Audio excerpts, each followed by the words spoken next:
They were seconds away from signing the largest oil acquisition in corporate history, a $50 billion deal that would reshape global energy markets when a quiet voice from the maintenance corridor made the entire boardroom freeze. He wasn't an executive. He wasn't a board member. He was just the night janitor. And yet, 4 words from his mouth made an oil heiress question everything she thought. She knew about her family's empire. What could a single father who mopped floors possibly understand about billion-dollar energy deals that a room full of Harvard MBAs had missed? Stay with this story, because sometimes the person cleaning up after everyone else sees the mess that matters most. Before we jump back in, tell us where you're tuning in from, and if this story touches you, make sure you're subscribed, because tomorrow, I've saved something extra special for you. On the 57th floor of Titanium Tower in downtown Houston, the most powerful boardroom in the American energy sector hummed with anticipation.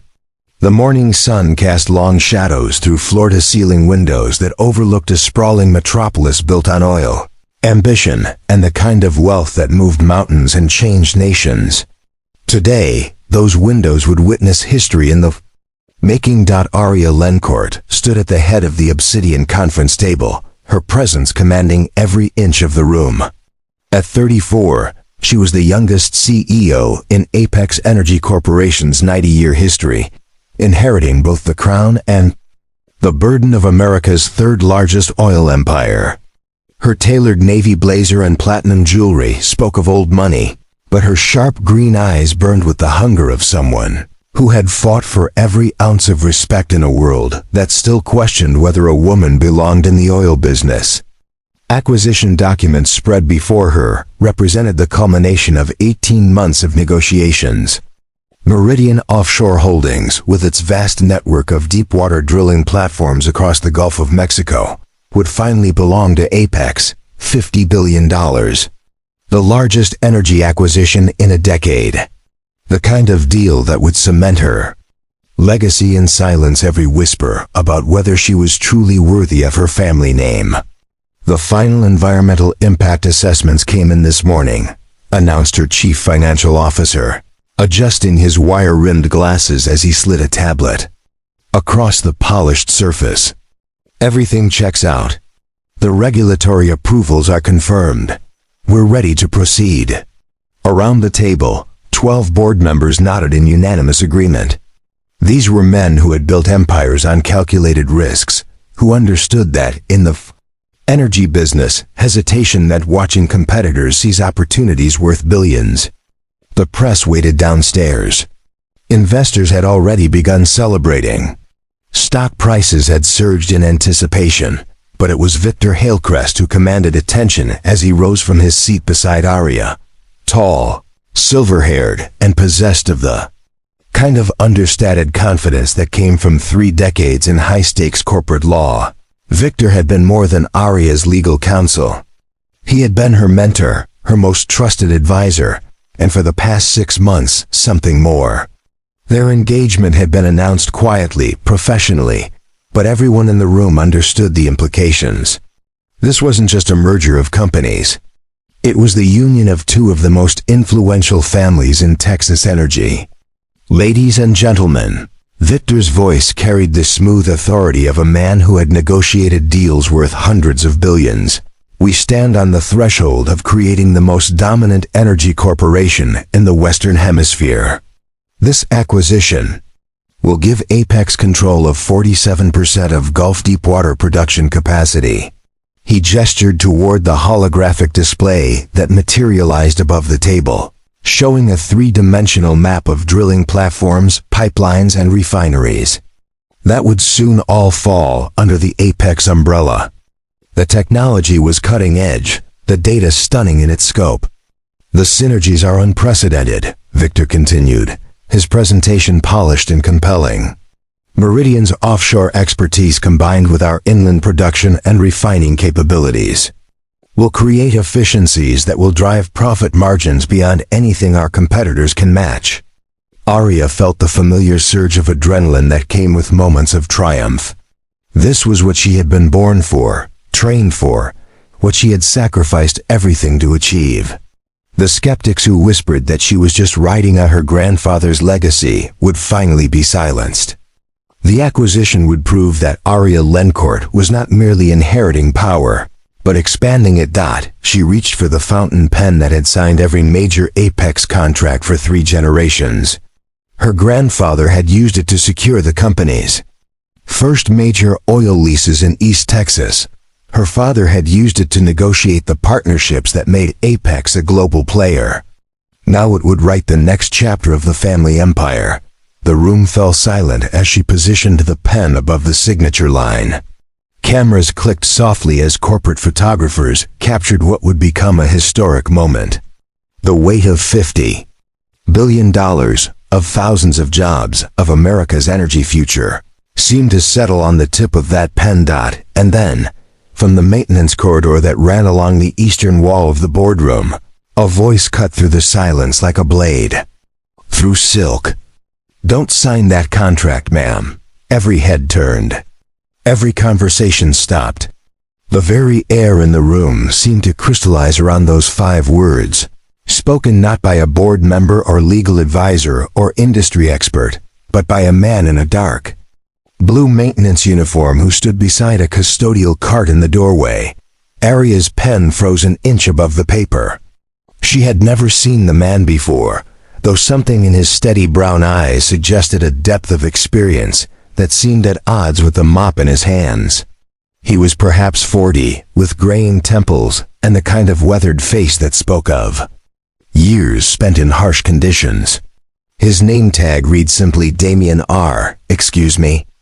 Aria's voice carried the icy precision that had intimidated senators and made oil executives twice her age step back in deference. The man didn't flinch. Instead, he took a single step into the boardroom, his posture straightening in a way that transformed him from invisible maintenance worker to someone who commanded attention through sheer presence alone. "I said don't sign that contract," he repeated, his voice calm but carrying an undertone of urgency that made several board members shift uncomfortably in their seats. "Not until you understand what you're really acquiring." Victor rose from his chair, his expression shifting from surprise to barely contained anger. "Security," he called toward the hallway, then turned back to the janitor with the kind of smile reserved for those he considered beneath notice. "I'm sure this gentleman meant no harm, but perhaps he's lost his way." But Aria held up a hand, her green eyes never leaving the maintenance worker's face. Something in his expression, something beyond the uniform and the cart, and the complete improbability of the situation, made her hesitate. In 34 years of life in the energy business, she had learned to read people the way geologists read rock formations, and this man was not what he appeared to be. "Who are you?" she asked, her voice carrying both authority and genuine curiosity. Man straightened further, and for a moment, the maintenance uniform seemed like a costume rather than a profession. "My name is Damien Roulaine," he said, his words carrying the careful precision of someone who had once spoken in very different circumstances. "Former senior petroleum engineer with Gulf Coast Environmental Solutions. And if you signed that contract, today you'll be acquiring the largest environmental disaster in Gulf of Mexico history." The silence that followed was deafening. The weight of $50 billion seemed to hang in the air like a storm about to break. The Apex Energy Corporation complex stretched across 47 acres of prime Houston real estate, a monument to American industrial power that could be seen from space.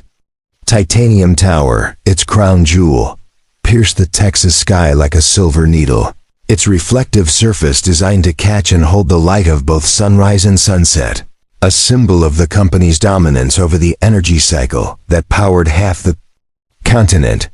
Inside the building's climate-controlled perfection, everything spoke of precision and wealth accumulated over nearly a century. The lobby floor was inlaid with a massive compass rose made from rare minerals sourced from every continent, where Apex maintained operations. The walls displayed photographs of oil derricks and refineries, tanker ships and pipelines, A visual history of humanity's relationship with the black gold that had built fortunes and toppled governments, but it was the 57th floor that truly represented power. Here, in the executive suites, decisions were made that affected oil prices in London, gas stations in Montana, and the heating bills of families from Maine to California. The boardroom where Arya now sat was more than a meeting space. It was the nerve center of an empire that employed over 200,000 people across 6 continents. Arya herself was both product and architect of this world. Born into the Lencourt dynasty, she had spent her earliest years playing in offices where billion-dollar deals were discussed over lunch. Her grandfather, Armand Lencourt, had been a roughneck who parlayed a single oil lease into a petroleum empire. Her father, Philippe, had transformed that empire into a global corporation that rivaled ExxonMobil and Shell in scope and influence. But Arya had inherited more than stock certificates and board positions. She had inherited the burden of proving herself in an industry that still viewed her as an interloper, a pretty face attached to a famous name rather than a legitimate leader. Every decision was scrutinized, every success attributed to her advisors, every setback blamed on her youth or gender or supposed inexperience. The Meridian acquisition was meant to end those whispers forever. $50 billion didn't lie. Success on that scale couldn't be dismissed or attributed to luck. It would establish Apex as the undisputed leader in offshore drilling, controlling nearly half of America's deepwater oil production and positioning the company to dominate the global energy market for decades to come. Preparing and narrating. This story took us a lot of time, so if you are enjoying it, subscribe to our channel. It means a lot to us. Now back to the story. Victor Hailcrest understood this better than anyone. As senior partner at Hailcrest, Morrison & Associates, he had orchestrated some of the largest corporate acquisitions in energy sector history. His legal mind was legendary for its precision. His negotiation skills responsible for deals worth over $300 billion during his career. But more than that, he understood Arya's position, her challenges, her need to establish herself as more than just another trust fund heiress playing at the business. Their relationship had evolved naturally from professional collaboration to personal intimacy. Victor was 20 years her senior, but age had only refined his appeal. He offered stability, wisdom, and perhaps most importantly, unquestioned support for her ambitions. When he proposed 6 months earlier, it had felt like the perfect alignment of personal happiness and professional advancement. The other board members represented the old guard of Texas Energy, men who had known Arya since she was a teenager attending company Christmas parties. They respected her intelligence and admired her determination, but they also remembered when she wore braces and struggled through presentations to her father's executive committee. Their support was genuine but tinged with the kind of paternal protectiveness that sometimes felt more limiting than liberating. The Meridian deal itself was the culmination of 18 months of exhaustive due diligence.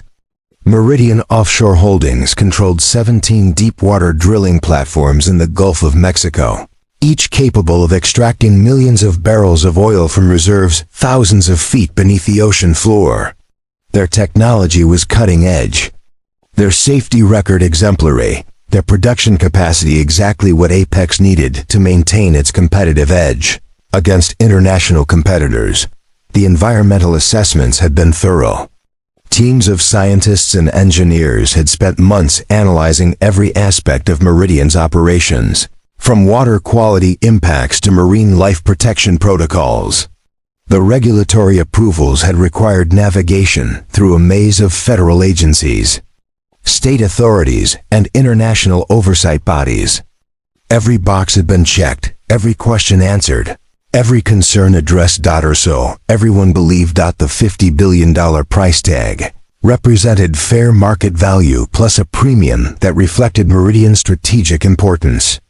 The financing was already arranged through a consortium of international banks. The integration plans had been drafted by consulting firms that specialized in major corporate mergers. The announcement would trigger a coordinated media campaign designed to showcase Apex's expanded capabilities and dominant market position. But now, in the space of 30 seconds, a maintenance worker had called all of that into question. Damien Roulaine stood in the doorway like an anachronism, a figure from a different world who had somehow wandered into the highest echelons of corporate power.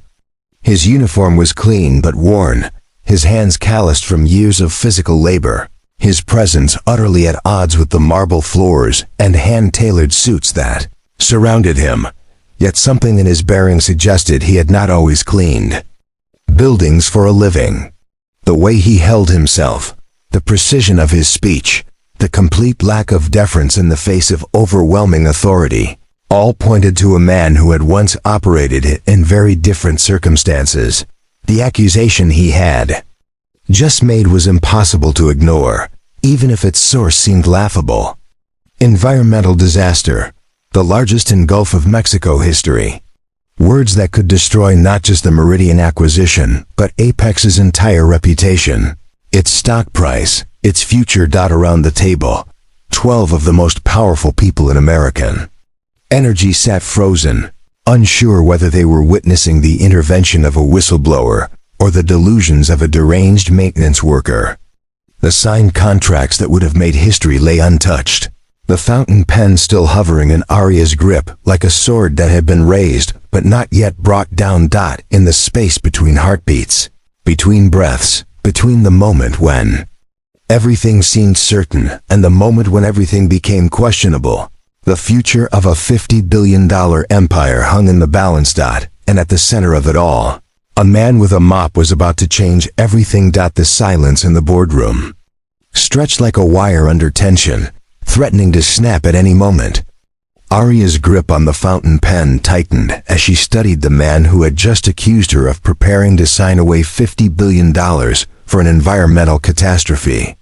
Around the polished obsidian table, 12 board members sat frozen in various states of shock, confusion, and growing anger. Victor was the first to recover, his legal training kicking in with the swift efficiency that had made him legendary in corporate circles. He stood slowly, his silver hair catching the morning light streaming through the floor-to-ceiling windows, and fixed Damien with the kind of stare that had intimidated opposing counsel in billion-dollar lawsuits. "Mr. Roulaine, is it?" Victor's voice carried the cool precision of a scalpel. "I'm going to assume you've had some sort of breakdown, perhaps brought on by workplace stress or personal issues. These things happen. But what you've just done is interrupt a legally binding contract, signing with unsubstantiated allegations that could be construed as defamatory." He moved around the table with the predatory grace of a shark sensing weakness, his Italian leather shoes making no sound on the thick Persian carpet. "The responsible thing would be for you to collect your cleaning supplies and return to whatever maintenance closet you emerged from, before this situation becomes something that requires legal intervention." But Damien didn't move. Instead, he took another step into the boardroom, his brown eyes never leaving Arya's face. "Ma'am, with respect, I'm not having a breakdown. I'm trying to prevent one. Meridian Platform Delta 7 has been leaking crude oil into the Gulf for 8 months. The leak started small, maybe 50 barrels a day, but it's expanded. Current loss rate is approximately 400 barrels every 24 hours. A ripple of murmurs ran around the table. Charles Whitmore, Apex's chief environmental officer, leaned forward with a frown. "That's impossible. We've reviewed all of Meridian's environmental compliance reports. There's no mention of any leaks, major or minor." Damien turned his attention to Whitmore, and something shifted in his posture, a subtle straightening that suggested familiarity with technical discussions. That went far beyond maintenance protocols. "Those reports are being falsified. The leak is in a wellhead connection, approximately 200 feet below the platform's main drilling assembly. It's not visible from surface inspection, And it's not showing up in standard pressure readings. Because they've rerouted the monitoring systems. Preposterous, snorted Harrison Blake, a board member whose family had been in the oil business since before Texas was a state. This man is obviously unstable. Security should have removed him. Already. But Arya held up a hand, her green eyes still locked on Damien's face. She had built her career on reading people, on recognizing when someone was lying, or telling the truth, or operating from incomplete information. And despite the complete improbability of the situation, every instinct she possessed was screaming that this man knew exactly what he was talking about. "You said you were a petroleum engineer," she said, her voice carefully neutral. "With Gulf Coast Environmental Solutions." "Yes, ma'am." "Senior project engineer for 7 years. I specialized in offshore drilling systems and environmental impact assessment. I know what a wellhead leak looks like, sounds like, and what kind of damage it can do if it's allowed to continue." Victor stepped closer to Damien, his expression shifting from annoyance to something approaching hostility. "Mr. Roulaine, even if we were to entertain your fantasy for a moment, how exactly would a maintenance worker have access to information about offshore drilling platforms? Do you claim to have swimming abilities that allow you to inspect underwater wellheads during your lunch breaks?" For the first time, something flickered across Damien's features. Not anger, but something deeper. Pain, perhaps, or the kind of weariness that came from battles fought and lost in arenas where principle collided with profit. "I don't have access to the platforms themselves," he said quietly. "But I do have access to the executive floors of this building every night for the past 3 months. I empty trash cans, clean conference rooms, vacuum carpets. And people in expensive suits tend to forget that maintenance workers have eyes and ears." He reached into the pocket of his uniform and withdrew a small digital camera, the kind used for documenting maintenance issues. 3 weeks ago, I found a crumpled document in Mr. Hailcrest's private office wastebasket. Internal Meridian Environmental Report, dated 6 weeks before that. It detailed a minor seepage issue at Platform Delta 7 that was being monitored and contained. Victor's face went white, then flushed red with what could have been anger or embarrassment or something else. "Entirely. You photographed confidential documents? That's theft. That's corporate espionage. That's evidence," Damien interrupted, his voice remaining calm despite the mounting tension in the room. "Evidence that Meridian has been covering up an environmental disaster that's getting worse every day. Evidence that this $50 billion acquisition is really a $50 billion cleanup bill disguised as a growth opportunity." He clicked through several images on the cameras. Small screen, then looked directly at Arya. "The document I found estimated that a full environmental remediation would cost approximately $67 billion if the leak continued at current rates for more than a year. It also noted that Meridian's insurance policies specifically exclude coverage for pre-existing unreported environmental damages." The room erupted in chaos. Board members began talking over each other, voices rising in confusion and concern. Someone mentioned calling the Securities and Exchange Commission. Another suggested contacting Meridian's CEO immediately. Charles Whitmore was already pulling out his phone to contact the company's environmental law team, but Arya heard none of it. She was staring at Damien Roulaine, this impossibly unlikely figure who had wandered out of the building's shadows to potentially save her from the greatest mistake of her life, or destroy her with baseless accusations that could derail the most important deal in Apex's history.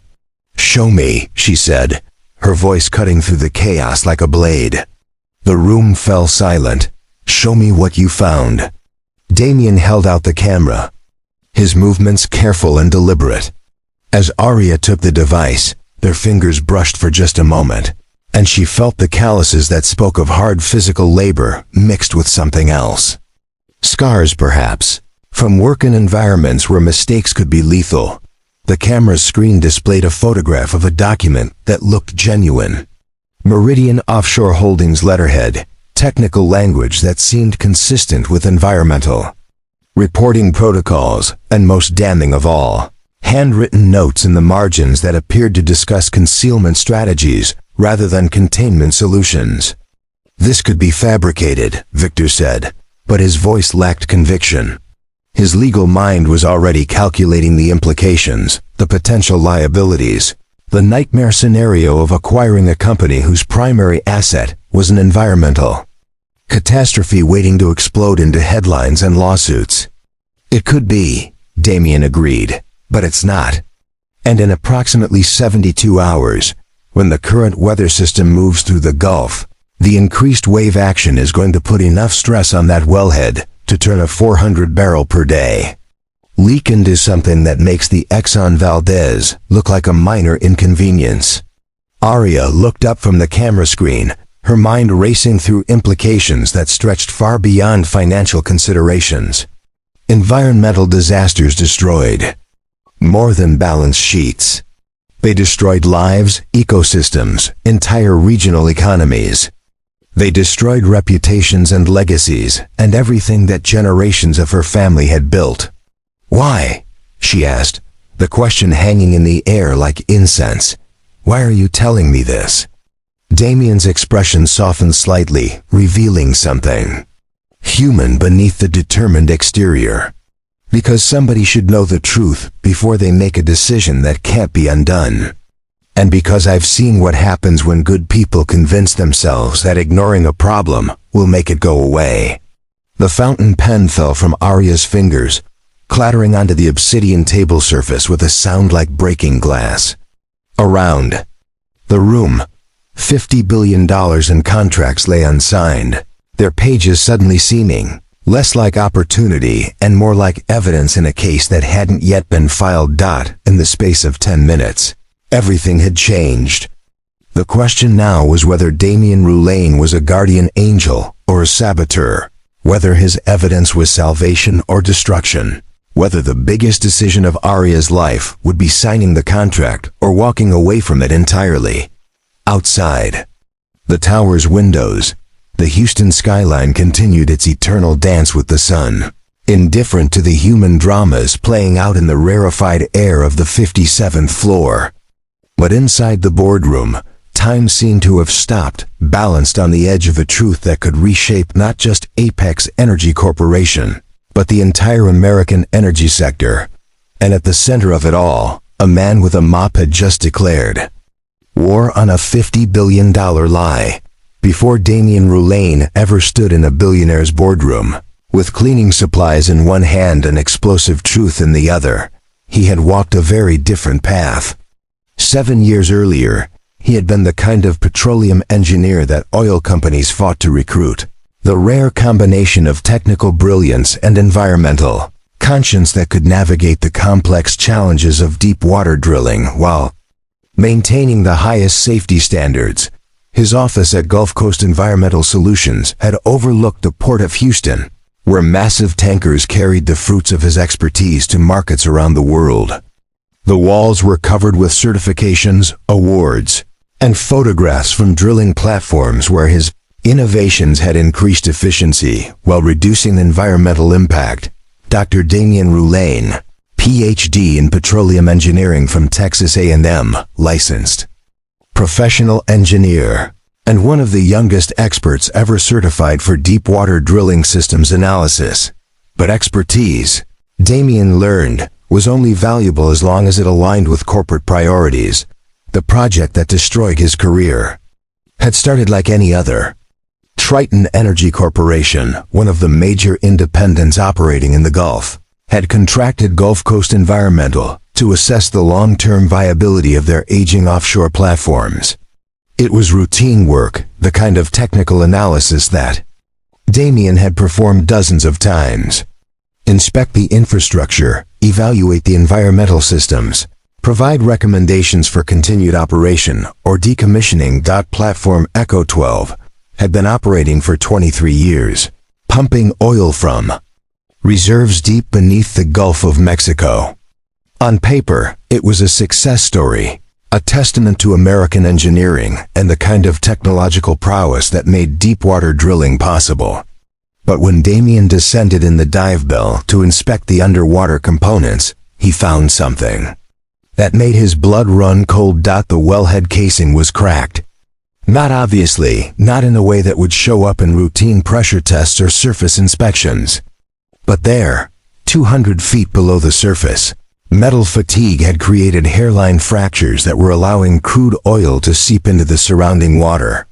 Maybe 50 barrels a day, dispersed over a wide enough area that it wasn't creating visible surface slicks, but accumulating in the deep water ecosystem in ways that would take years to fully understand. The responsible course was clear. Platform Echo 12 needed to be shut down immediately for comprehensive repairs. The wellhead casing needed to be replaced, the environmental impact assessed, and remediation efforts begun to address the contamination that had already occurred. It would cost Triton approximately $200 million and 6 months of lost production. Damien filed his report with characteristic thoroughness, documenting every technical detail, every environmental concern, every recommendation for immediate action. He expected pushback, perhaps some negotiation over timelines or mitigation strategies. What he got instead was silence. Weeks passed without response from Triton. When Damien finally contacted the company directly, he was told that his report was under review and that they would respond in due course. More weeks passed. The platform continued operating. The leak continued spreading invisible contamination through some of the most productive fishing waters in the Gulf. Finally, Damien received a call from his supervisor at Gulf Coast Environmental. The message was delivered with the kind of careful language that corporate executives used when legal liability was a concern. Triton had decided to seek a second opinion on Platform Echo 12. Gulf Coast Environmental Services would no longer be required. Damien's report would be returned to the company and treated as confidential work product. That night, Damien sat in his home office staring at copies of his own technical analysis, wondering if he was losing his mind. The data was clear. The Conti photographs were unambiguous. The environmental threat was real and growing every day. Yet somehow, pointing out these facts had made him the problem rather than the solution. He tried calling other engineers who had worked on similar projects, seeking validation or advice, or simply someone who would confirm that he wasn't overreacting. Most were sympathetic but cautious. The oil industry was smaller than it appeared, and reputations traveled fast. Getting labeled as someone who caused expensive problems for clients was a career-ending designation. But Dr. Sarah Chun, a marine biologist who had worked with Damien on previous environmental assessments, agreed to review his findings. Sarah was brilliant, meticulous, and fearless in her commitment to scientific integrity. She had built her career studying the long-term effects of petroleum contamination on Gulf ecosystems, and she understood better than anyone what a hidden leak could do to marine life populations. After examining Damien's data, Sarah's conclusion was unequivocal. Platform Echo 12 was an environmental disaster waiting to explode into public view. The contamination was already affecting plankton populations, which would cascade up through the food chain in ways that could devastate commercial fishing for decades. Immediate action wasn't just recommended, it was essential. Together, they decided to contact the Environmental Protection Agency directly. If Triton wouldn't act responsibly, federal regulators would force them to. It was the right thing to do, the moral choice, the decision that their scientific training and professional ethics demanded. The EPA investigation that followed was thorough and damning. Platform Echo 12 was shut down within 2 weeks. Environmental remediation efforts began immediately. Triton Energy faced fines totaling $400 million in civil lawsuits that would drag on for years, and Damien Roulean found himself unemployable in the petroleum industry. The retaliation was swift and comprehensive. Gulf Coast Environmental terminated his contract, citing incompatible professional priorities. Other engineering firms somehow always had fully staffed technical departments whenever his resume crossed their desks. Professional conferences that had once featured his presentations suddenly had no openings for his expertise. The message was clear and brutal. Engineers who cost oil companies hundreds of millions of dollars would not be working as engineers anymore. Sarah suffered a similar fate. Her research funding dried up. University positions became unavailable. Her reputation as a troublemaker preceded her wherever she applied. Eventually, she took a position with a small environmental consulting firm in California, as far from the Gulf as she could get while still working in her field. For Damien, the transition was more devastating. Engineering wasn't just his career, it was his identity. He had spent 15 years becoming an expert in one of the most technically demanding fields in the world, only to discover that expertise was worthless if it threatened the wrong corporate. Interests thought the divorce papers arrived 6 months later. Linda had tried to be supportive, but the financial pressure was enormous. Their mortgage on the house in Sugar Land was based on a petroleum engineer's salary, not an unemployed whistleblower's prospects. The private school tuition for their daughter Selene, the country club membership, the lifestyle they had built around professional success, all of it crumbled along with Damien's career. "I can't do this anymore," Linda said, her voice heavy with exhaustion rather than anger. "I can't watch you destroy yourself over principles that no one else seems to care about. Selene deserves stability, and I deserve a partner who can provide it." The custody arrangement gave Damien alternating weekends and one evening per week.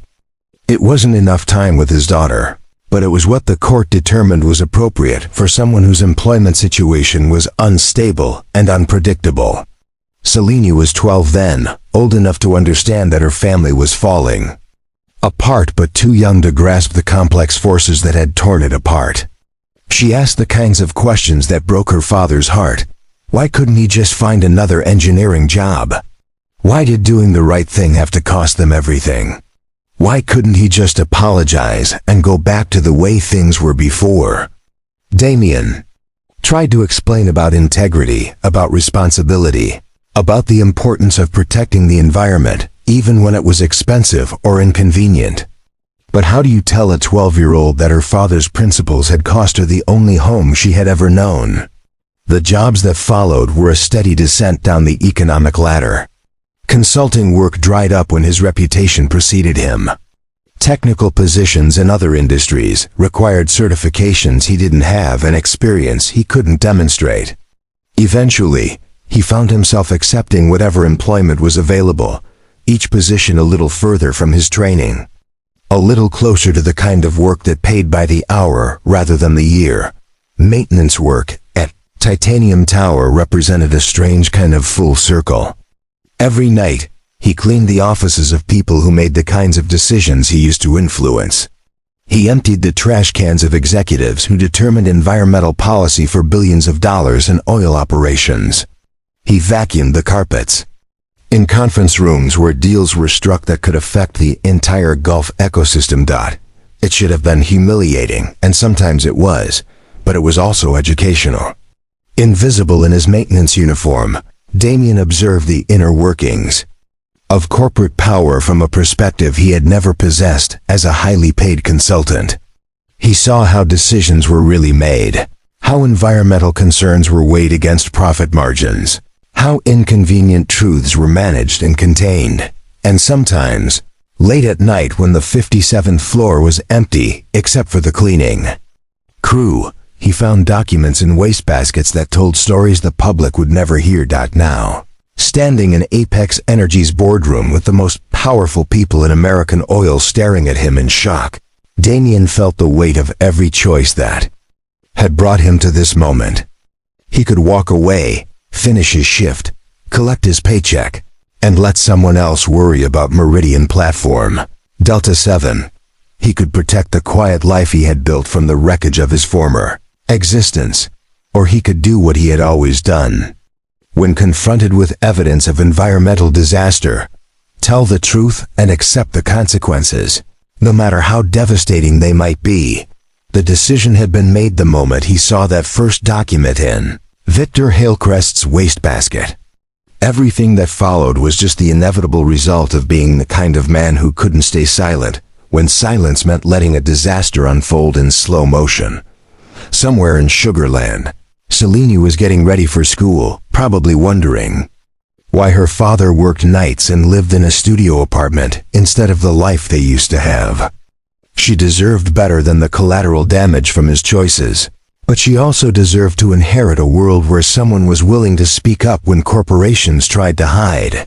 Environmental catastrophes. Standing there with Ariel Lencourt's green eyes boring into him and $50 billion in contracts lying unsigned on the table, Damien hoped that someday his daughter would understand that some fights were worth having, even when winning meant losing everything else. The interrogation that followed felt like a court proceeding where the defendant, prosecutor, and jury were all seated around the same conference table.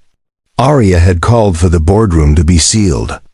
No one entering or leaving until they could determine whether Damien Rouleau was a credible whistleblower or an elaborate saboteur.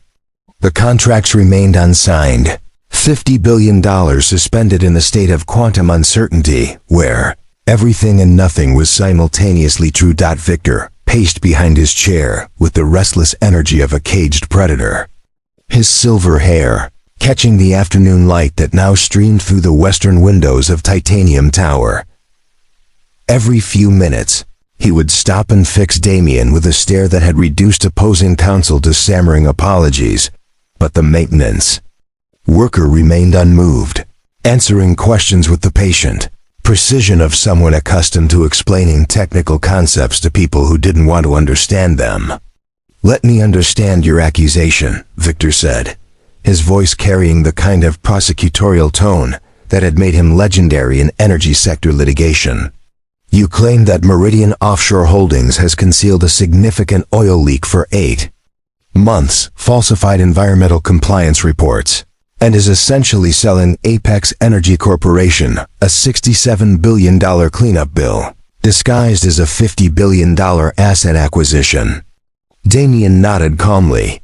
"That's correct.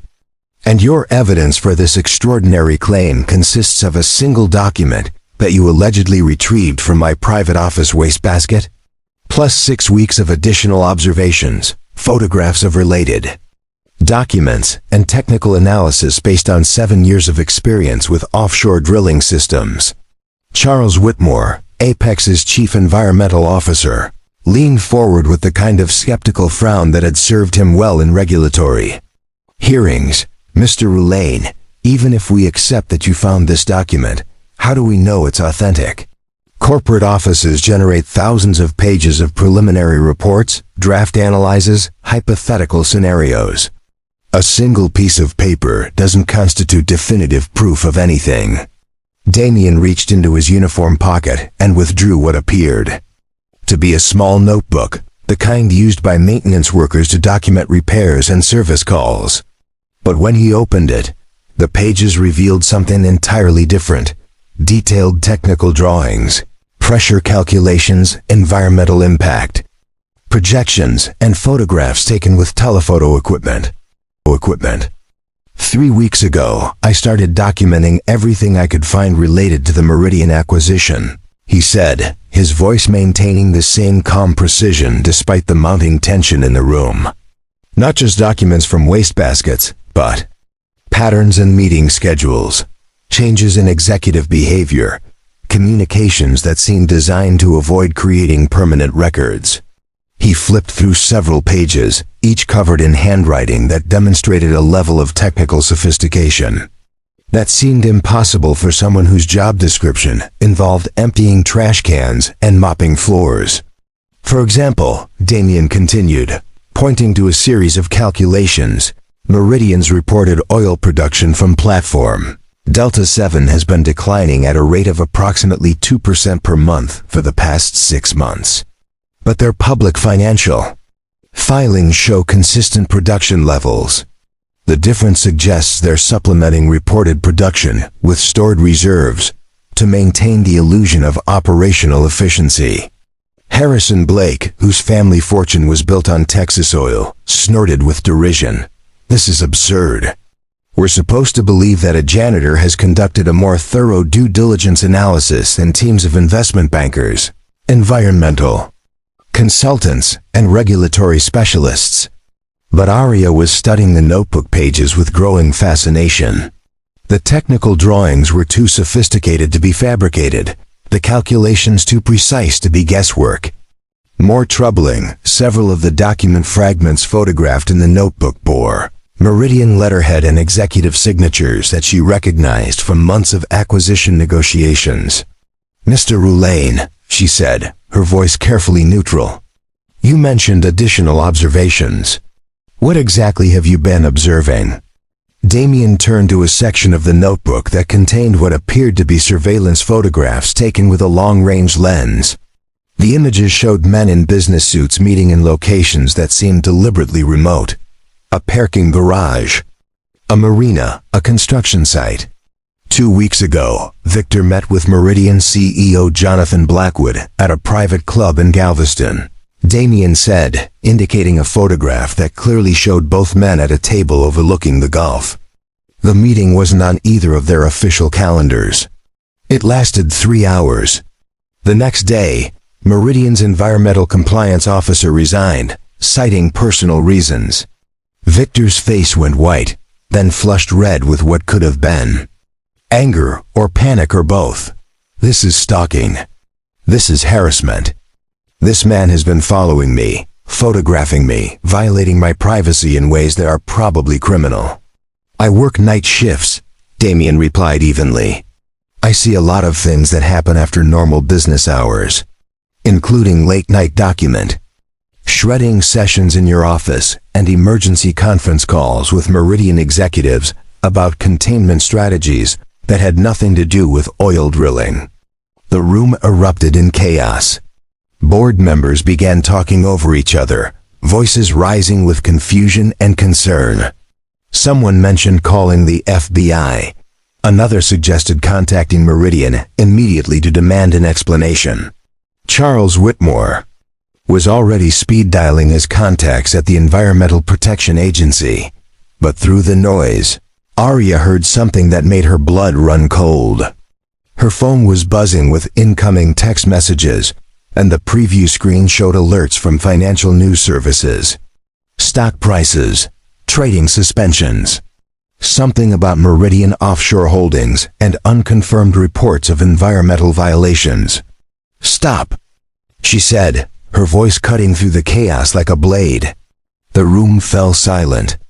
"Victor, get Jonathan Blackwood on the phone, now."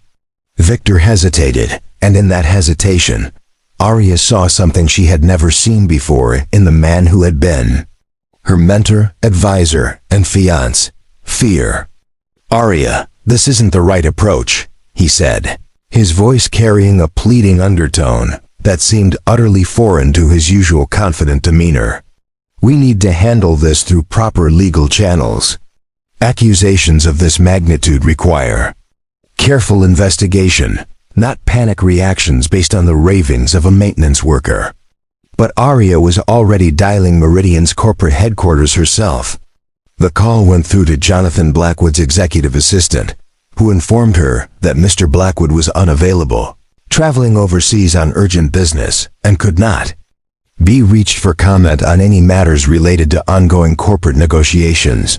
She hung up and stared at Victor, seeing him clearly for perhaps the first time in their 2-year relationship. The expensive suit, the perfectly styled silver hair, the confident smile that had never wavered even in the most challenging negotiations. All of it suddenly seemed like costume jewelry, valuable from a distance, but revealed as fake under close examination. "When did you know?" she asked, her voice barely above a whisper. "Arya, you're being manipulated by a man who is clearly unstable. We need to. When did you know about the leak?" The silence that followed was deafening. Around the table, 12 of the most powerful people in American energy sat frozen, watching a drama unfold that could destroy not just the Meridian acquisition, but the reputation and future of everyone involved. Victor's phone rang, the sound seeming unnaturally loud in the quiet boardroom. He glanced at the caller ID, and something in his expression shifted from fear to panic. "I need to take this," he said, moving toward the door. "No." Aria's voice carried absolute authority. "Whatever conversation you're about to have, we're all going to hear it." Victor stopped, his hand on the door handle, his back to the room. When he finally turned around, the confident legal eagle who had dominated energy sector negotiations for 3 decades was gone. In his place stood a man who looked older than his 60 years, worn down by the weight of choices that were finally catching up with him. "The leak is real," he said, his voice barely audible. "It's been real for 8 months. And it's getting worse." The admission hit the room like a physical blow. Several board members actually gasped. Charles Whitmore dropped his phone. Harrison Blake began swearing in a low, steady stream that seemed to encompass 3 generations of oil industry profanity. But Aria felt something else entirely. Not shock, or anger or panic, but a strange sense of clarity, as if a fog that had been obscuring her vision for months was finally lifting. "How much did they pay you?" she asked, her voice perfectly calm. Victor looked at her with something that might have been regret or relief or simple exhaustion. $50 million, he said. "Transferred to accounts in the Cayman Islands over the past 6 months. Payment for ensuring that the acquisition went through without excessive environmental scrutiny." The number hung in the air like a death sentence. $50 million. A fortune that could buy almost anything, including the silence of one of the most respected energy lawyers in America. But as Aria looked around the room, she realized that Victor's betrayal was only the beginning. The Meridian acquisition wasn't just a bad deal disguised as a good one. It was a carefully orchestrated conspiracy designed to transfer the liability for one of the largest environmental disasters in Gulf of Mexico history from a smaller company that couldn't survive the cleanup costs to a larger one that might. And she had been 47 signatures away from walking voluntarily into the trap. Damien Rouleau stood quietly beside his maintenance cart, watching the most powerful people in American energy grapple with the realization that their carefully constructed world was built on foundations that were crumbling beneath their feet. He had seen this before in other boardrooms, other industries, other moments when inconvenient truths finally overwhelmed comfortable lies. The difference was that this time, someone had listened before it was too late. Outside the windows of Titanium Tower, the Houston skyline continued its eternal dance with the sun, indifferent to the human dramas playing out in the rarefied air of executive suites. But inside the 57th floor boardroom, everything had changed in the space of 2 hours. $50 billion in contracts lay unsigned and suddenly toxic. A carefully orchestrated acquisition had been revealed as an elaborate fraud. And a man with a mop had just prevented one of the largest corporate disasters in American history. The question now was whether anyone would survive the aftermath. The retaliation came with the swift, surgical precision that only institutional power could deliver. Within 18 hours of Victor Halcrest's confession in the Titanium Tower boardroom, both Damien Rouleau and Aria Lencourt discovered that speaking truth to power carried a price that extended far beyond personal embarrassment or professional inconvenience. Damien was the first to feel the consequences. He arrived at his studio apartment in Southeast Houston Tuesday evening to find 2 men in dark suits waiting beside a black sedan parked at the curb.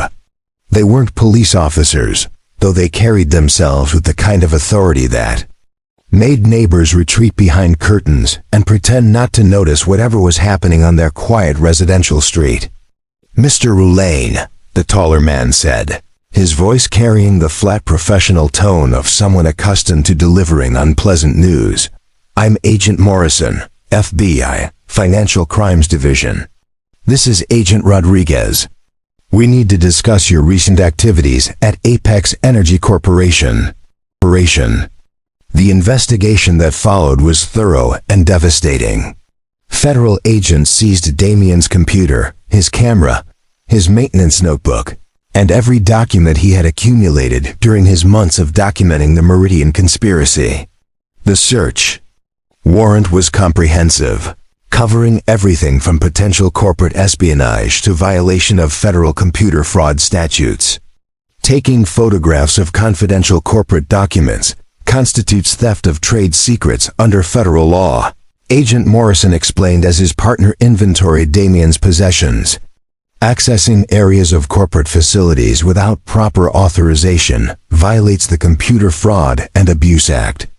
The penalties can include up to 20 years in federal prison. But the legal threats were only the beginning. By Wednesday morning, Damien's employment at Titanium Tower had been terminated for gross violation of security protocols and breach of confidential employer information. The termination letter, signed by Apex's Human Resources Director, made clear that any future employment reference would include detailed information about his criminal investigation for corporate espionage activities. More devastating was the call from Linda, his ex-wife, her voice tight with the kind of controlled panic that meant lawyers had been involved. "They're challenging the custody arrangement," she said without preamble. "Cellini's stepfather has hired a family court attorney. They're claiming that your current legal troubles make you an unfit parent." The documentation was already filed, complete with newspaper clippings about the FBI investigation, employment termination records, and psychological evaluations suggesting that Damien displayed paranoid ideation and obsessive behavior patterns consistent with industrial espionage activities. The petition requested immediate suspension of his visitation rights, pending resolution of all criminal charges. Damien sat in his empty apartment that evening, stripped of his possessions, his employment, his access to his daughter, and facing the possibility of spending the next 2 decades in federal prison for trying to prevent an environmental disaster. The irony was bitter. 7 years after being destroyed for exposing one oil industry cover-up, he was being destroyed again for exposing another. But Damien's persecution was modest compared to what Apex Energy Corporation unleashed against Aria Lencourt. The board meeting that convened Thursday morning was unlike anything in the company's 90-year history. Aria arrived to find 12 directors who had supported her leadership for 3 years, now regarding her with the kind of careful neutrality that preceded a corporate execution. The conference table where she had once commanded absolute authority now felt like a tribunal where she was simultaneously prosecutor, defendant, and evidence. Harrison Blake, whose family had been partners with the Lencourt since the 1940s, delivered the verdict with the kind of regretful formality reserved for family betrayals. "Aria, the board has received preliminary reports from our legal team regarding the Meridian situation. The implications are catastrophic, not just for the acquisition, but for Apex's entire position in the energy sector." The legal analysis was comprehensive and damning. If Damien's allegations proved accurate, Apex faced potential liability extending far beyond the $50 billion acquisition price. Environmental cleanup costs, federal penalties, civil lawsuits from affected communities, and regulatory sanctions could easily reach $100 billion or more. "But more concerning," Blake continued, "is the revelation that you made acquisition decisions based on allegations from a maintenance worker, rather than following established due diligence protocols. The board has lost confidence in your judgment and your ability to lead the corporation through this crisis." The motion of no confidence passed by a vote of 11-1, with only Charles Whitmore supporting Aria's continued leadership. The board's statement, released to financial media within hours, was brief and devastating. "Ms. Lencourt has been relieved of her executive duties, pending a comprehensive investigation of recent corporate governance failures." But the professional humiliation was only the beginning. Victor Hailcrest, despite his confession to taking $50 million in bribes, had retained one of the most prestigious criminal defense firms in Texas. His attorneys immediately went on the offensive, painting him as the victim of an elaborate entrapment scheme orchestrated by corporate rivals, seeking to destroy the Meridian acquisition. Mr. Hillcrest was approached by individuals claiming to represent environmental activist organizations. His lead attorney announced at a press conference Thursday afternoon. These individuals provided him with fabricated documents designed to create the appearance of environmental violations. When he attempted to investigate these claims, he was secretly recorded and subsequently blackmailed into making false confessions. The narrative was elegant in its simplicity. Victor was an honest lawyer who had been manipulated by eco-terrorists working in collaboration with corporate saboteurs. Damien was portrayed as an unstable former engineer with a history of making false environmental accusations. Aria was depicted as an inexperienced heiress who had allowed herself to be manipulated by criminals, seeking to destabilize American energy independence. The media coverage that followed was brutal and comprehensive. Cable news channels ran continuous analysis of corporate espionage in the energy sector and when environmental activism becomes economic terrorism. Financial networks questioned whether young executives like Aria were equipped to handle the complex challenges of modern energy corporations. Most damaging were the carefully leaked details about Damien's personal history. His previous whistleblowing incident at Triton Energy was reframed as evidence of a pattern of making false accusations against oil companies. His divorce was attributed to obsessive behavior and inability to maintain stable employment. His current legal troubles were presented as inevitable consequences of escalating anti-corporate activities. By Friday, Damien had been evicted from his apartment for creating a security risk for other tenants, and was living in his 20-year-old Honda Civic in the parking lot of a 24-hour diner. His court-appointed attorney, overwhelmed with cases and lacking resources for complex federal investigations, advised him to consider a plea agreement that would involve admitting to corporate espionage charges in exchange for a reduced sentence. "The evidence against you is substantial," the public defender explained with the weary resignation of someone who had handled too many hopeless cases. Photographs of confidential documents, unauthorized access to restricted areas, violation of employment agreements. The prosecutor has a strong case, and going to trial could result in a much harsher sentence. Aria's situation was different but equally devastating. Stripped of her executive position and facing personal liability that could exceed her family's net worth, she found herself isolated from the network of relationships that had defined her entire adult life. Former allies in the energy sector suddenly had scheduling conflicts when she requested meetings. Social invitations dried up. Even her country club membership was quietly suspended pending resolution of her legal difficulties. The mansion in River Oaks, her family's estate for 3 generations, was placed in trust pending the outcome of civil lawsuits related to the Meridian acquisition. She found herself living in a downtown hotel, cut off from the resources and support systems that had always insulated her from the consequences of difficult decisions.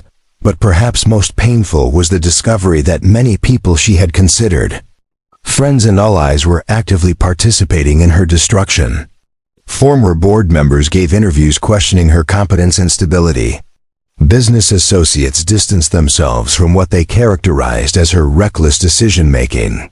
Even family members suggested that perhaps it was time for her to step back from business responsibilities and focus on personal recovery. The message was clear: challenging the established order carried consequences that extended far beyond individual careers or corporate positions. It threatened relationships, reputations, and the entire social fabric that connected powerful people in industries built on mutual trust and shared interests. Late Friday night, Aria sat in her hotel room, staring at her reflection in the darkened windows that overlooked downtown Houston. The city sparkled below her like a constellation of possibilities that suddenly seemed as distant as actual stars. She had inherited one of the most powerful positions in American energy, and had managed to lose it in less than a week by listening to a janitor who claimed to care about environmental protection. The rational choice was clear: apologize for her poor judgment, accept responsibility for the disruption she had caused, and negotiate a quiet settlement that would allow everyone to move forward without admitting any wrongdoing. Victor's attorneys had already reached out through intermediaries, suggesting that all parties could benefit from a coordinated response that minimized legal exposure and media attention. But as Aria contemplated surrendering to the forces arrayed against her, she found herself thinking about Damien Roulean, sleeping in his car in a diner parking lot because he had tried to prevent an environmental disaster. She thought about the photographs in his notebook, the technical calculations that demonstrated a level of expertise that belied his maintenance worker disguise, and the quiet determination in his voice when he had warned her not to sign a contract that would have destroyed her company. Most of all, she thought about Selene, the daughter who was being used as leverage to silence her father's inconvenient truths. A 16-year-old girl who might grow up believing that speaking out against powerful interests was a form of mental illness rather than moral courage. The question that kept Aria awake that night wasn't whether she could survive the consequences of challenging the Meridian conspiracy. The question was whether she could survive the consequences of not challenging it, of becoming the kind of person who chose comfort over truth. When the stakes were measured in environmental destruction and corporate fraud, outside her hotel window, Houston glittered in the darkness like a circuit board carrying the electrical impulses of American capitalism. Somewhere in that sprawling urban landscape, Damien Roulean was probably staring at the same skyline, wondering if doing the right thing was worth destroying everything he had built from the wreckage of his previous attempt at moral courage. Neither of them knew it yet. But help was coming from the most unexpected source imaginable: a 16-year-old girl who had inherited her father's stubbornness and her grandfather's determination to fight battles that others considered unwinnable. Selene Roulean had inherited more than her father's dark eyes and analytical mind. She had also inherited his inability to stay quiet when she witnessed injustice, even when speaking up threatened to make a bad situation infinitely worse. At 16, she possessed the kind of righteous fury that adults had learned to temper with experience, but also the digital literacy and social media savvy that her father's generation struggled to understand, while Damien slept fitfully in his Honda Civic behind a downtown diner, and Aria stared at legal documents in her hotel room. Selene was conducting her own investigation from the public library computer lab at her high school. She had been monitoring news coverage of her father's legal troubles with the systematic thoroughness of someone who understood that mainstream media rarely told the complete story. What she discovered made her sick with anger. The narrative being constructed around her father was carefully crafted to destroy not just his credibility, but his humanity. Headlines described him as troubled former engineer, turned corporate saboteur, and environmental extremist linked to anti-energy terrorism. The articles quoted unnamed sources describing his erratic behavior and obsessive fixation on corporate conspiracies. But Selene knew her father. She had grown up listening to his bedtime stories about offshore drilling platforms and environmental protection systems. She had watched him spend hours explaining complex engineering concepts to her friends when they visited for school projects. She had seen the careful way he maintained his technical notebooks, the pride he took in solving problems that others considered impossible. More importantly, she had access to something that law enforcement officers and corporate attorneys and federal investigators had overlooked: her father's complete professional history, preserved in digital files that he had maintained throughout his career. Working with the methodical patience that her father had taught her, Selene began assembling a comprehensive timeline of Damien's professional expertise. She downloaded copies of his published research papers from engineering journals. She located photographs from industry conferences where he had presented technical innovations. She found testimonials from former colleagues who had praised his environmental protection work. Most crucially, she discovered something that the FBI had apparently missed during their investigation: digital correspondence between her father and Dr. Sarah Chun, the marine biologist who had supported his previous whistleblowing efforts. The emails, preserved in an encrypted cloud storage account, provided detailed technical analysis of offshore drilling, environmental impacts dating back 7 years. The correspondence revealed a pattern that directly contradicted the official narrative about Damien's mental state and professional competence. Rather than showing obsessive behavior or paranoid ideation, the emails demonstrated systematic, scientifically rigorous analysis of environmental threats that had been consistently validated by subsequent events. But Cellini's most important discovery came from an unexpected source: social media posts by Meridian Offshore Holdings employees that had been inadvertently preserved despite corporate attempts to control information flow. Using reverse image search and metadata analysis techniques she had learned from online privacy courses, Cellini traced photographs posted by Meridian workers on platforms that their management probably didn't monitor. The images, taken over several months and posted with casual captions about work life on offshore platforms, revealed equipment problems and environmental concerns that directly supported her father's allegations. One photograph, posted 6 weeks earlier by a rig maintenance technician, showed what appeared to be oil staining around underwater equipment, with the casual caption, "Another day fixing leaks in paradise."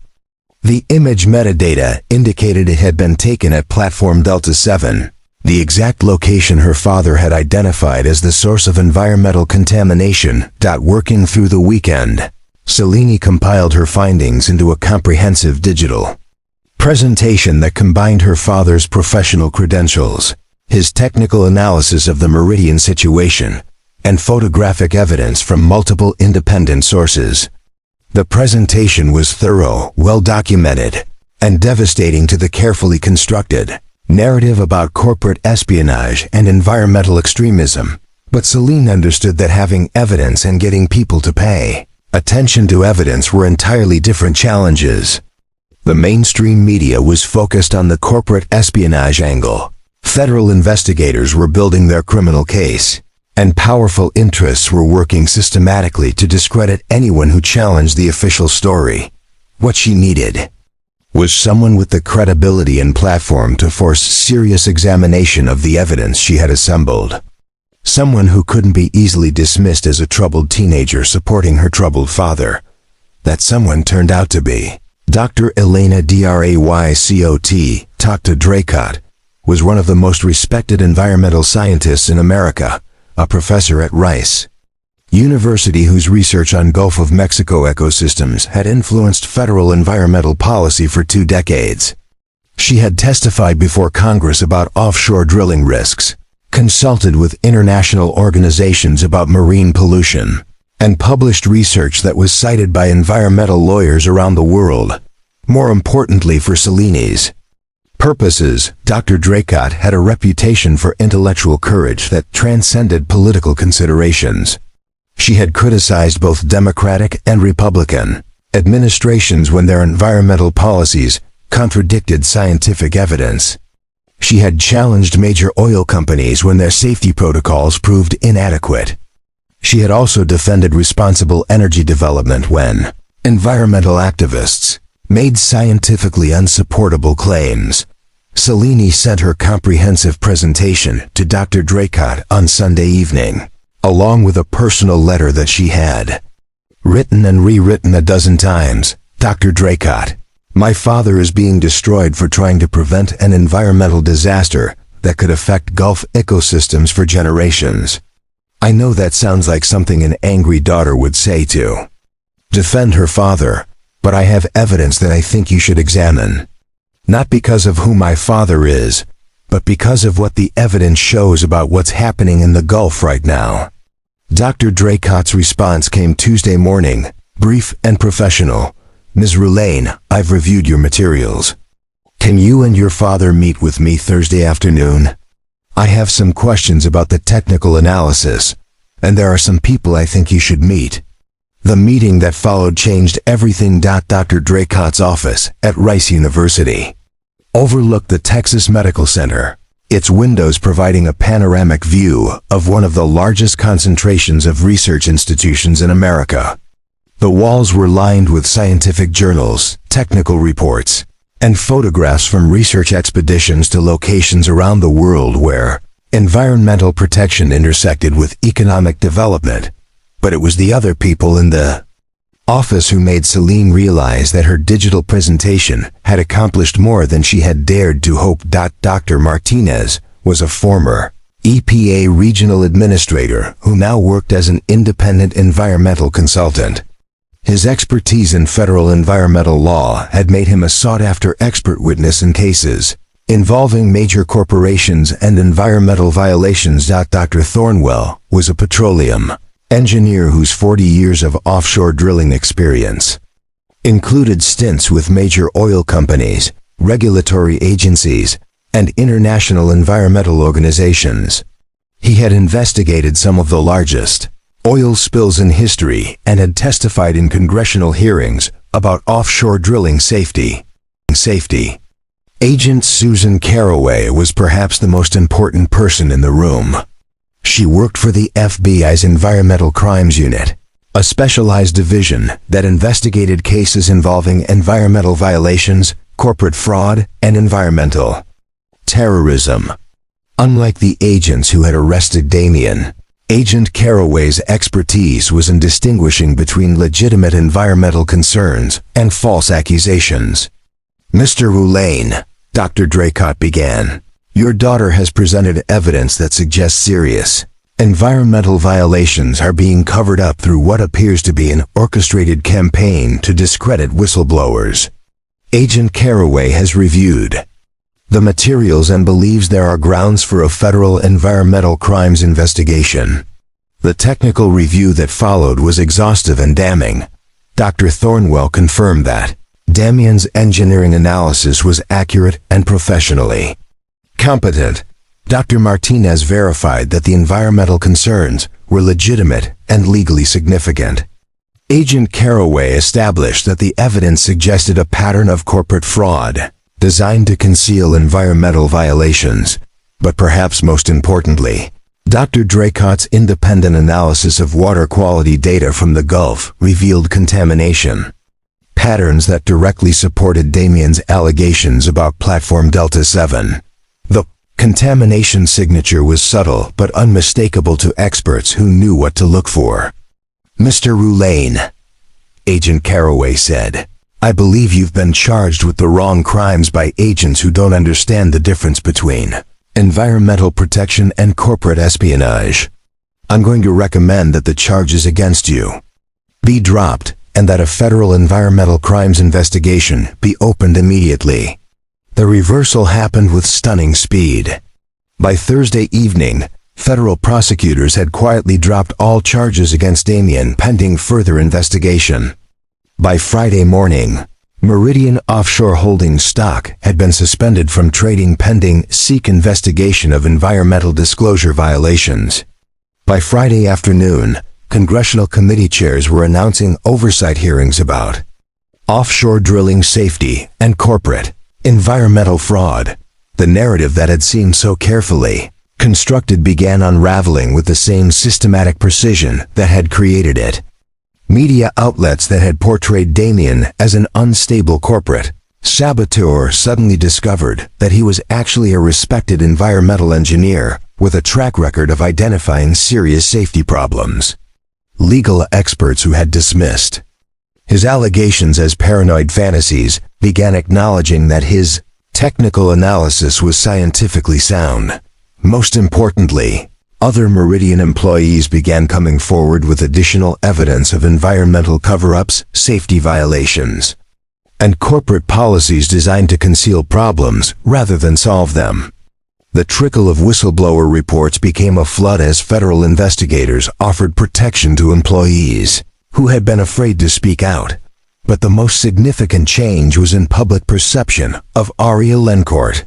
Rather than being portrayed as an inexperienced heiress who had been manipulated by corporate saboteurs, she was increasingly described as a responsible executive who had courageously refused to complete an acquisition that would have transferred environmental liabilities to her company. The board that had voted to remove her began receiving calls from major shareholders questioning the wisdom of punishing an executive for avoiding a catastrophic business decision. Legal analysts noted that her refusal to sign the Meridian contracts had potentially saved Apex from liabilities that could have bankrupted the company. By the following Monday, Aria was back in the Titanium Tower boardroom, not as a defendant in corporate proceedings, but as the CEO whose quick thinking had prevented one of the largest environmental and financial disasters in American business history. The reversal was so complete and dramatic that it felt almost surreal.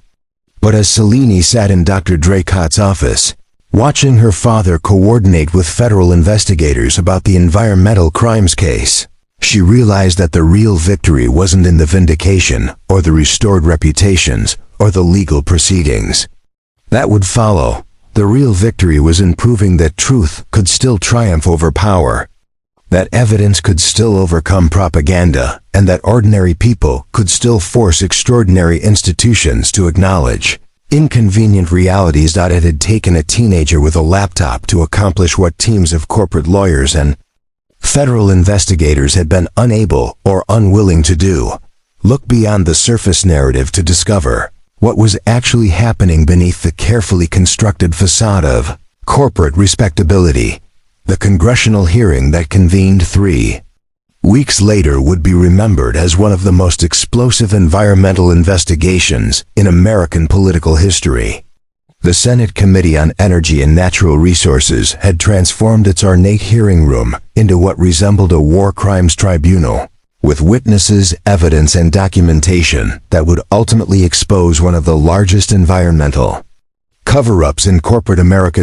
Chairman Senator Roberts, whose 30 years in Congress had made him a master of extracting truth from reluctant witnesses, opened the proceedings with the kind of statement that immediately signaled this would be no ordinary political theater. "Ladies and gentlemen," his voice echoed through the packed hearing room, "we are here to investigate allegations that major American energy corporations have engaged in systematic fraud, environmental destruction, and witness intimidation to conceal what may be the largest ongoing oil spill in Gulf of Mexico history." The witness table stretched across the front of the room like a judicial bench, accommodating the key players whose testimony would determine not just the fate of individuals and corporations, but the future of American offshore drilling regulation. Aria Lencourt sat at one end of the table, no longer the embattled CEO who had been stripped of her position weeks earlier, but a composed executive whose decision to halt the Meridian acquisition had saved her company from catastrophic liability. She wore a navy blue business suit that projected competence and authority, her testimony folder organized with the methodical precision that had made her successful in the energy sector. Beside her, Damien Roulaine looked uncomfortable in the Wago borrowed suit that Dr. Draycott had insisted he wear for his television appearance. But his discomfort came not from unfamiliarity with formal proceedings, but from the knowledge that his testimony would destroy careers, corporations, and potentially entire segments of the offshore drilling industry. Victor Hillcrest sat at the opposite end of the table, flanked by 3 criminal defense attorneys whose combined legal fees probably exceeded most people's annual salaries. His silver hair was perfectly styled, his expression carefully neutral, but something in his eyes suggested the haunted look of someone who understood that his carefully constructed world was about to collapse in spectacular public fashion. But it was the empty chair between Victor and the other witnesses that commanded the most attention. Jonathan Blackwood, CEO of Meridian Offshore Holdings, had fled the country 2 days before the hearing, taking refuge in a non-extradition country while his company faced federal criminal charges, environmental cleanup costs, and civil lawsuits that could exceed $100 billion. Senator Roberts called Aria as the first witness, understanding that her testimony would establish the timeline and corporate context that would make the subsequent revelations comprehensible to both committee members and television audiences. Ms. Lencourt, he began, please describe the circumstances that led you to halt the Meridian acquisition on the day contracts were scheduled to be signed. Aria's testimony was calm, precise, and devastating. She described the $50 billion acquisition as it had been presented to her board, the months of due diligence that had apparently missed massive environmental violations, and the moment when Damien Roulene's warning had forced her to question everything she thought she knew about the deal. At what point did you realize that you were not acquiring an asset, but inheriting a liability? Senator Roberts asked. When Mr. Roulene showed me evidence that Meridian's reported oil production numbers didn't match their actual extraction rates, Aria replied. The discrepancy suggested they were either concealing production problems or environmental losses. Given the technical expertise he demonstrated, I felt obligated to investigate further before committing $50 billion to what might be a fraudulent transaction. But it was during questioning by Senator Williams, the committee's ranking minority member, that Aria's testimony became truly explosive. Ms. Lencourt, were you aware that your legal counsel and fiancé, Victor Heiress, had received significant financial compensation from parties connected to the Meridian acquisition? The question hung in the air like an electrical charge. Aria glanced toward Victor, seeing him clearly for perhaps the first time since their relationship had begun 2 years earlier.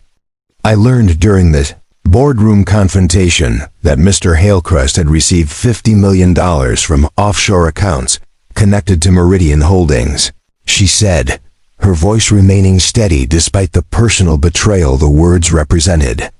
This compensation was not disclosed to me, to the Apex Board, or to regulatory authorities as required by federal securities law. The hearing room erupted in murmurs and camera clicks. Victor's attorneys immediately huddled around him, but the damage was done. Federal prosecutors in the audience were already taking notes for additional criminal charges. When Damien was called to testify, the hearing room fell silent with the kind of anticipation that preceded historic moments. Here was the maintenance worker who had single-handedly exposed a conspiracy involving billions of dollars and environmental destruction that could affect Gulf ecosystems for decades. Roberts began with the obvious question, Mr. Roulene, how did a building maintenance worker gain access to confidential information about one of the largest energy acquisitions in American history? Damien's answer was simple and devastating. Senator, I didn't gain access to anything. I was just paying attention to what was already visible to anyone who bothered to look. He described his background as a petroleum engineer, his previous experience with environmental cover-ups, and the systematic way he had documented evidence of the Meridian conspiracy. But it was when he began describing the technical details of Platform Delta 7's environmental violations that his testimony became truly compelling. Senator, the leak at Platform Delta 7 is currently releasing approximately 800 barrels of crude oil per day into the Gulf of Mexico, he said, referring to updated estimates based on federal investigation findings. That's equivalent to a major oil spill occurring every single month, except it's happening below the surface where it's not visible to routine monitoring. He pulled out enlarged photographs that federal investigators had taken of the underwater wellhead, images that showed environmental damage far worse than anyone had initially suspected. This isn't just an environmental violation, Damien continued, his voice carrying the quiet authority of someone who had spent years studying these systems. This is an environmental catastrophe that was being systematically concealed to protect corporate profits and stock prices. But the most dramatic moment came when Senator Roberts asked about the personal cost of Damien's decision to expose the cover-up. Mr. Roulene, you lost your job, your apartment, access to your daughter, and faced potential federal prison time for bringing this information to light. Do you regret your decision? Damien looked toward the gallery where Celine sat beside Dr. Draycott, her eyes bright with pride, despite everything their family had endured. Senator, my daughter is going to inherit the world that we leave behind. I couldn't live with myself if I stayed silent while that world was being poisoned for corporate profit. Some things are more important than personal comfort. The hearing room fell silent, the weight of moral courage settling over the proceedings like a benediction. But it was Victor Hillcrest's testimony that provided the most explosive revelations of the day. Faced with federal criminal charges, SEC violations, and evidence that his co-conspirators had abandoned him to face consequences alone, Victor chose cooperation over continued denial. His testimony, delivered in the flat monotone of someone who had already lost everything that mattered to him, revealed a conspiracy that stretched far beyond the Meridian acquisition. The plan was elegant in its simplicity, he said, avoiding eye contact with Aria as he described betraying everything she had trusted him to protect. Meridian would sell their assets at inflated prices to companies large enough to absorb environmental cleanup costs.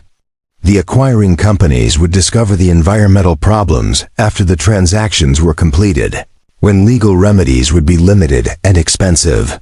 He described a network of corrupt lawyers, executives, and regulatory officials who had facilitated similar acquisitions across the energy sector, transferring environmental liabilities from smaller companies to larger ones through fraudulent transactions. How many acquisitions involved similar concealment of environmental violations? Senator Roberts asked. Victor's answer sent shockwaves through the energy sector. Over the past 5 years, approximately $37 billion in energy acquisitions have involved undisclosed environmental liabilities. The total cleanup costs could exceed $200 billion. The hearing room erupted in chaos. Reporters scrambled to contact news desks. Stock prices of major energy companies began plummeting in real time. Congressional staff began calculating the implications for federal environmental policy and energy sector regulation. But perhaps the most important moment came during closing statements, when Chairman Roberts addressed the fundamental questions raised by the investigation. This hearing has revealed that some of America's largest corporations have engaged in systematic fraud to conceal environmental destruction, he said. But it has also revealed that ordinary citizens, when they have the courage to speak truth to power, can expose corruption that threatens our economy and environment. He looked directly at Damien and Celine in the gallery. Mr. Roulaine, your decision to risk everything to expose this conspiracy has potentially prevented one of the largest environmental disasters in American history. Miss Roulaine, your investigation and advocacy have demonstrated that young people can hold powerful institutions accountable when adults fail to do so. The gavel fell with the finality of justice served, but everyone in the hearing room understood that the real work was just beginning. Environmental cleanup, criminal prosecutions, regulatory reform, and corporate accountability measures would take years to implement. But on that afternoon in Washington, with cameras broadcasting live coverage around the world, a maintenance worker and a teenage girl had proven that truth could still triumph over power, that courage could still overcome corruption, and that ordinary people could still force extraordinary institutions to acknowledge their responsibilities to society and the environment. The age of corporate environmental accountability had begun.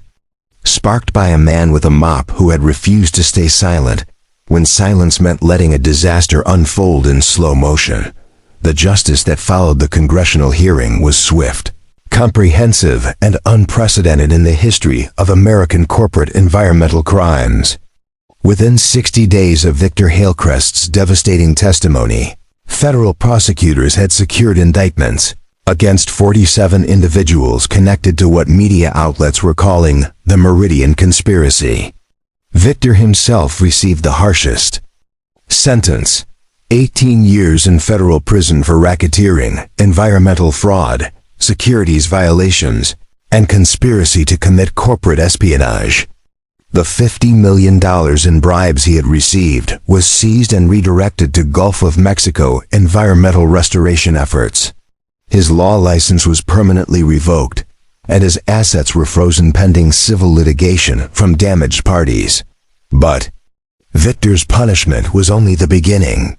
Jonathan Blackwood, the fugitive Meridian CEO, was arrested 3 months later when Swiss authorities froze his offshore accounts and expelled him from their jurisdiction. His extradition to the United States led to additional revelations about international money laundering operations that had facilitated environmental cover-ups across multiple countries. Meridian Offshore Holdings ceased to exist as a corporate entity, its assets liquidated to fund the largest environmental cleanup operation in American history.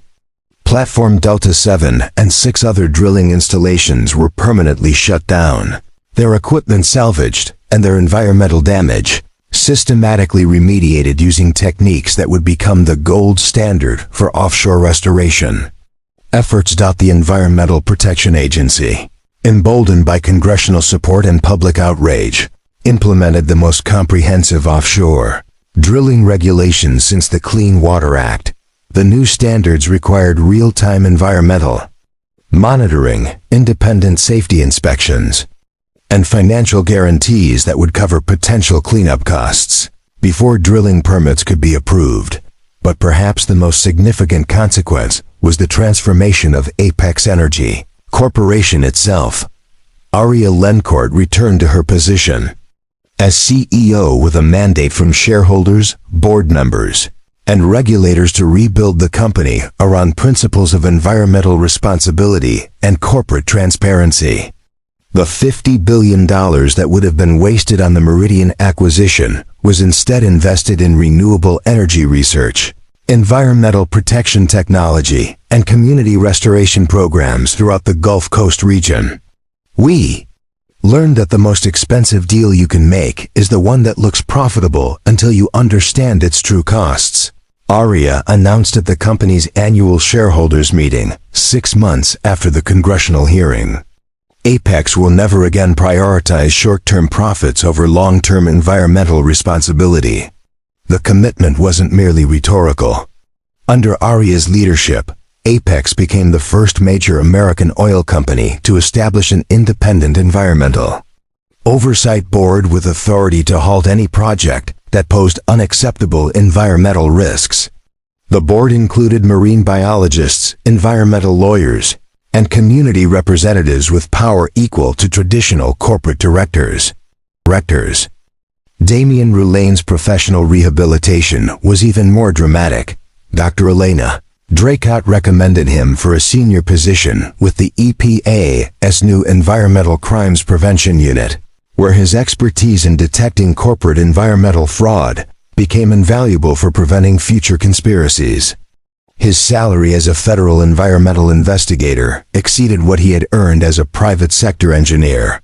But more importantly, his work carried the kind of moral authority that had always driven his career choices, the custody battle over Cellini was resolved when Linda, embarrassed by media coverage that portrayed her as complicit in silencing environmental whistleblowing, voluntarily restored Damien's full parental rights.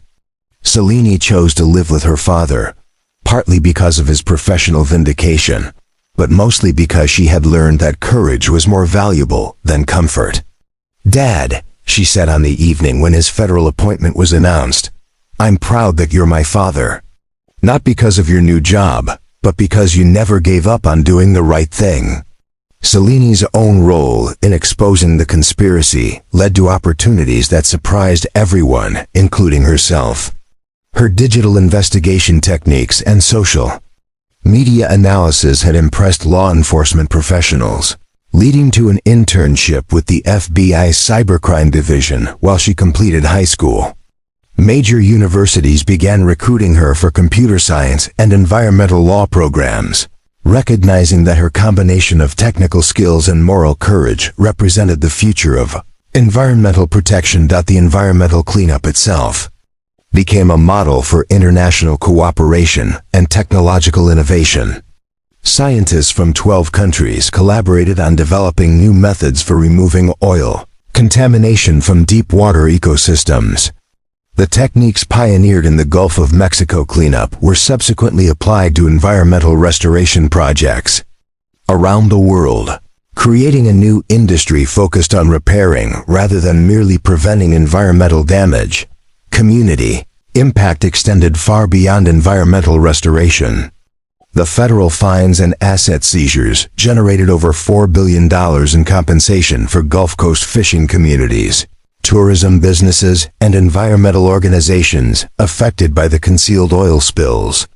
Rather than simply distributing cash payments, the compensation program funded long-term economic development projects that reduced regional dependence on offshore drilling while maintaining employment levels. The media coverage that had initially portrayed Damien as an unstable corporate saboteur evolved into celebration of his courage and expertise.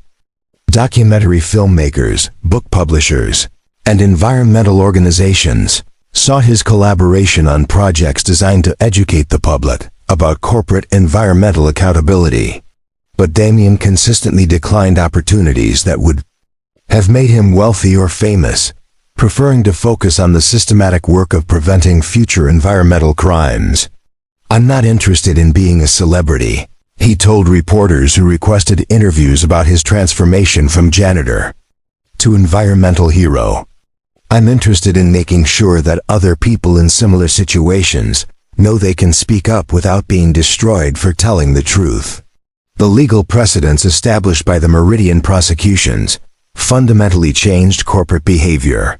Throughout the energy sector, environmental lawyers reported that companies were voluntarily disclosing potential problems, rather than risking the kind of catastrophic liability that had destroyed Meridian and its co-conspirators. Insurance companies began requiring independent environmental assessments before providing coverage for major energy projects. Most significantly, the Meridian investigation demonstrated that environmental protection and economic prosperity were compatible rather than contradictory objectives. Apex Energy's stock price reached record highs as investors recognized that companies committed to environmental responsibility were less likely to face regulatory sanctions, cleanup costs, and reputation damage that could destroy shareholder value. The transformation was so complete that it felt almost surreal, as if the entire American energy sector had suddenly awakened from a collective delusion about the relationship between profits and environmental stewardship. But as Damien understood from his years of studying complex systems, sometimes dramatic change happened not gradually, but all at once, when accumulated pressures finally overcame institutional resistance to acknowledging inconvenient truths. Standing in his new office at EPA headquarters, looking out at the Potomac River, where environmental protection had become national policy during the 1970s, Damien reflected on the strange journey that had brought him from a maintenance closet to federal law enforcement. The view reminded him that environmental protection was not a luxury that society could afford during prosperous times, but a fundamental requirement for long-term survival that transcended political considerations and corporate interests. Justice had been served, consequences had been enforced, and the system had demonstrated its capacity for self-correction when presented with undeniable evidence of wrongdoing. But the real victory was not in punishing those who had chosen profits over environmental responsibility, but in creating conditions where future decision-makers would understand that protecting the environment was the most profitable strategy. Of all. 2 years later, the transformation was complete, but not forgotten. On a warm Houston morning, Aria Lencourt stood before the gleaming facade of the newly opened Roulaine Environmental Research Center, a $200 million facility that Apex Energy had built on the banks of Buffalo Bayou.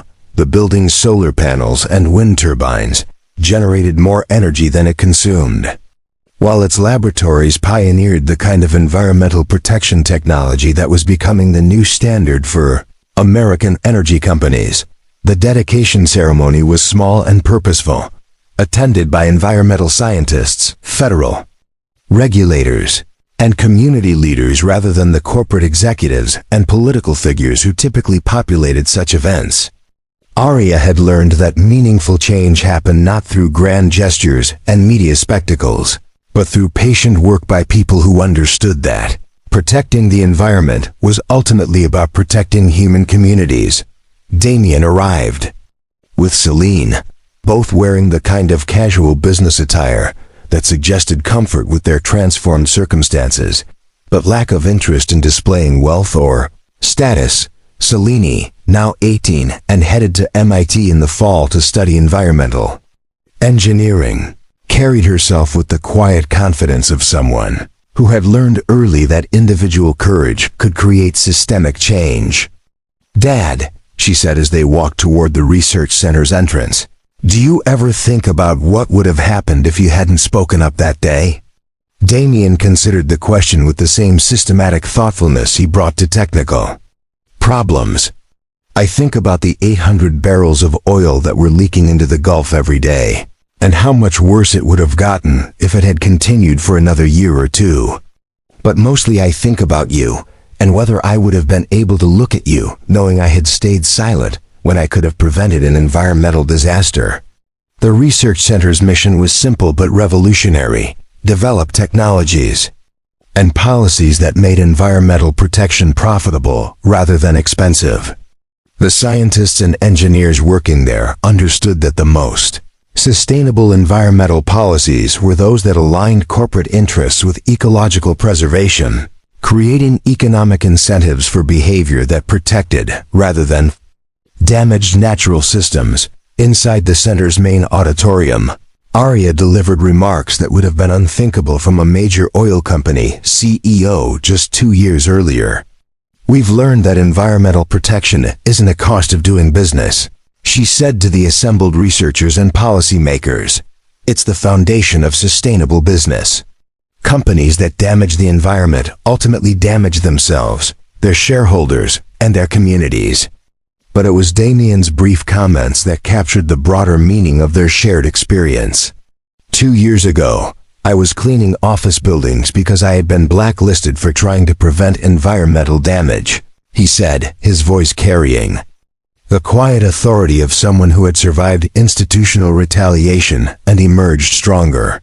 "Today, I work with some of the brightest environmental scientists in the world to develop policies that will prevent future environmental crimes before they happen." He looked toward Celine, who was recording his remarks for a documentary about corporate environmental accountability that she was producing for her college applications. "But the most important thing I learned wasn't about environmental science or corporate fraud.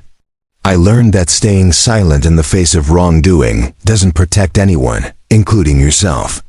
The only real security comes from having the courage to speak truth to power, even when the consequences seem overwhelming." The applause that followed was modest but sustained, the kind of recognition that comes from people who understand the difference between celebrity and genuine accomplishment.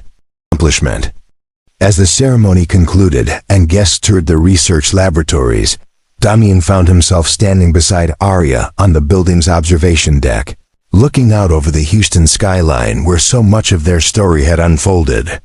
The titanium tower gleamed in the distance, its reflective surface catching the afternoon sun just as it had on the morning when a maintenance worker had walked into a boardroom and changed the course of American environmental policy. "Do you ever regret it?"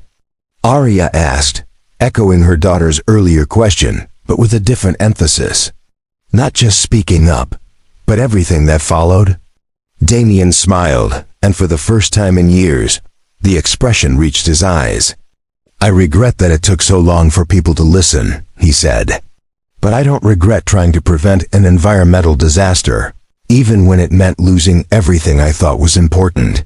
They stood in comfortable silence, watching the city, where their lives had been transformed by the simple decision to choose truth over convenience. Somewhere in the distance, the Gulf of Mexico sparkled under restored environmental protections, its waters cleaner than they had been in decades, thanks to the technological innovations and policy changes that had emerged from their unlikely partnership. The story was complete, but its impact continued rippling outward through communities, corporations, and regulatory agencies that had learned the most important lesson of all. Environmental protection wasn't just the right thing to do. It was the smart thing to do, and the profitable thing to do, and ultimately the only sustainable foundation for human prosperity. In the end, a man with a mop had taught some of the most powerful people in America that true leadership meant listening to the voices that others chose to ignore, especially when those voices carried inconvenient truths about the real costs of business as usual. Up next, you've got two more standout stories right on your screen. If this one hit the mark, you won't want to pass these up. Just click and check them out. And don't forget to subscribe and turn on the notification bell so you don't miss any upload from us.